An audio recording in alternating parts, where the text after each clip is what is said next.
Word'da bizning asos qiladigan ishimiz xat yozish. Hamda xat yozishda biz o'rganadigan bir qancha xil narsalar bor.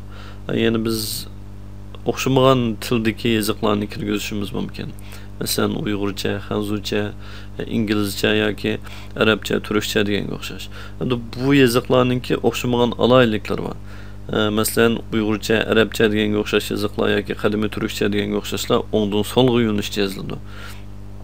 Xanzucha, İngilizcha, Turkcha deganlar soldan o'ngga yoziladi.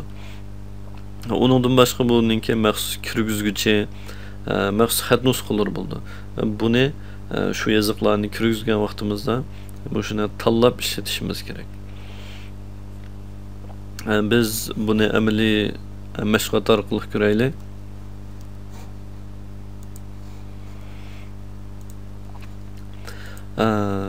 Bu bizningki Word hujjatimiz.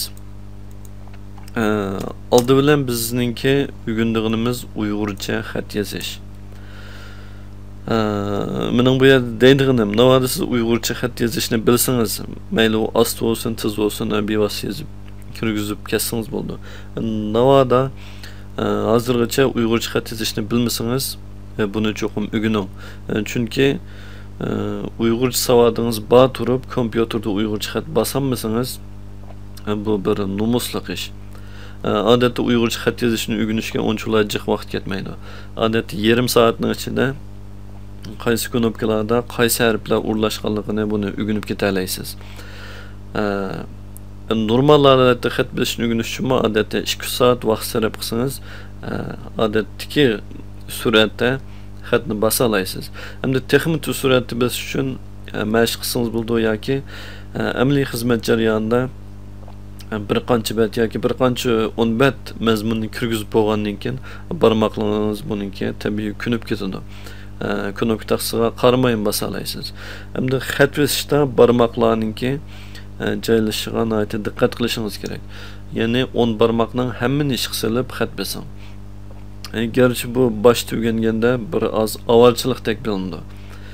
Ya'ni qaysi knopka qaysi barmoq keladi deganni asli tutish yoki to'g'rilash sizga avvalchilikdek bilinishi mumkin. Lekin keyin surat tizlashganda ko'p xat bosgan vaqtda buningki foydasini ko'ra olasiz. Navoda siz 2 barmoqda bosib kunib qolsangiz, ya'ni mashinkada xat bosgan o'xshash. Dastimida qolgan knopkani bosib xat kirgiza olasiz, lekin suratingizni ma'lum chekdan qat'iy oshira olmaysiz. Bu keyin kunib bo'lganda nihoyat tasga to'xtaydi. Shuning uchun 10 barmoqning hammani ishlatib xat yozishni o'rganing. Men hozir bir jumla xat yozib ko'ray. Ya'ni bu tekstning ismini o'zgartay. Kirgizgichni Uyg'urchaga to'g'riladim. Xat nusxasini sal cho'ngroq qilib qo'yay. Bilim ishqida. Men bilim ishqida degan she'rningki bir kupletini yozib, uningdan keyin shuningki nisbatan mashg'ulot olib berib ko'rsatay.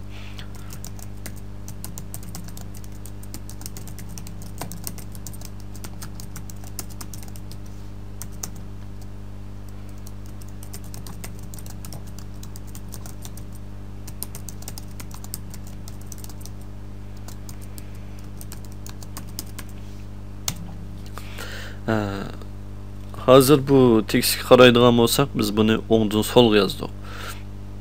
Bu Uyg'urcha tekstlar shunday yoziladi. Navoda biz Xanzucha tekst yozmoqchi bo'lsak, buni so'ldan o'ngga boshlaymiz. Buni so'ldan o'ngga yurinish knopkasi bu yerda.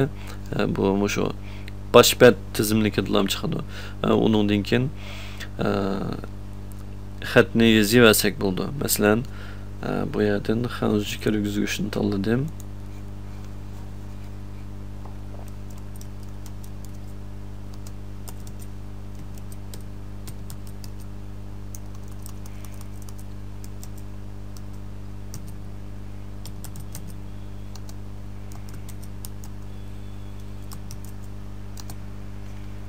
Bununki o'xshash.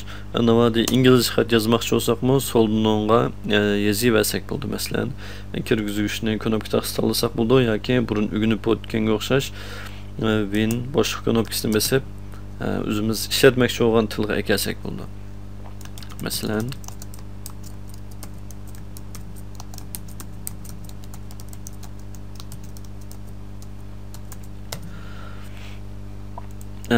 bu aralash yoziqda xat kirgizish, ya'ni 3 xil tilni.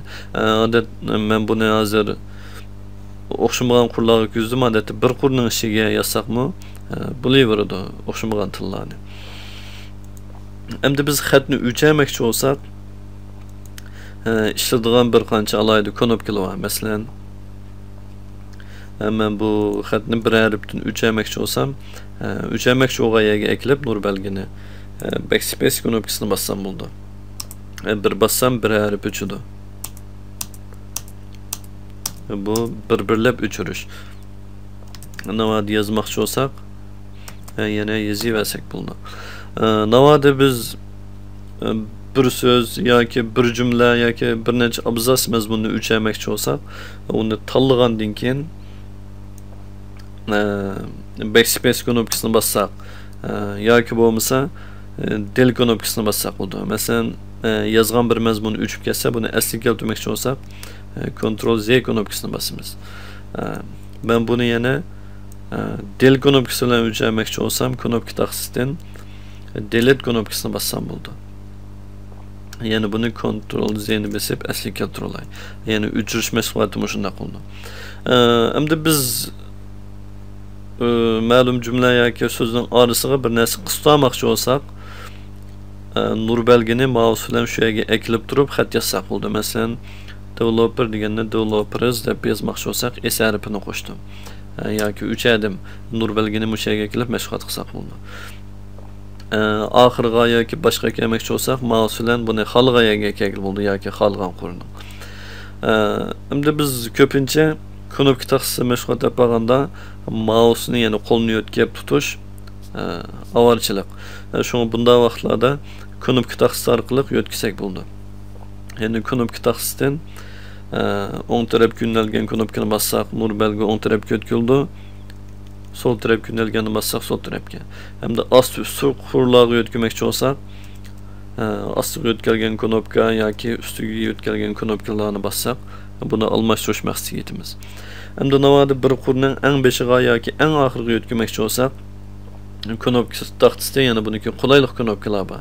Masalan, home knopkasini bassak, qurning eng beshiga, end knopkasini bassak, qurningki eng oxiriga yo'tkildi. Biz bu vaqtda ayda osonla mashg'ulot yapara olamiz. Masalan, backspace'ni bosib, buning pashni o'chadim. Uyg'urcha holatda yana pashni qo'yib qo'ysam bo'ldi.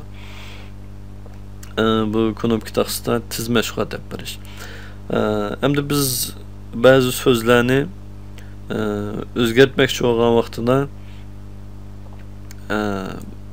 bunu o'chirib o'tib yozsak, bir-birlab backspace knopkasini bosib, yoki bo'lmasa buni tanlab qo'yib ustiga yana boshqa gapni bevosita yozsak bo'ldi. Masalan, go'zal deganni men tanladim, buning ustiga bunu o'chamay turib xat yozsam, bu o'zi avtomatik o'chab, o'rniga yangi yozgan xat paydo bo'ldi. Masalan, go'zalning o'rniga uz degan gapni yozib qo'ydim. Asliga xat o'chab ketdi. Yoki bo'lmasa bir-birlab o'chirib, o'rniga yangidan yozsaqmi bo'ladi. Bu odatda yoziq tahlilganda ko'p qo'llanilgan usullar.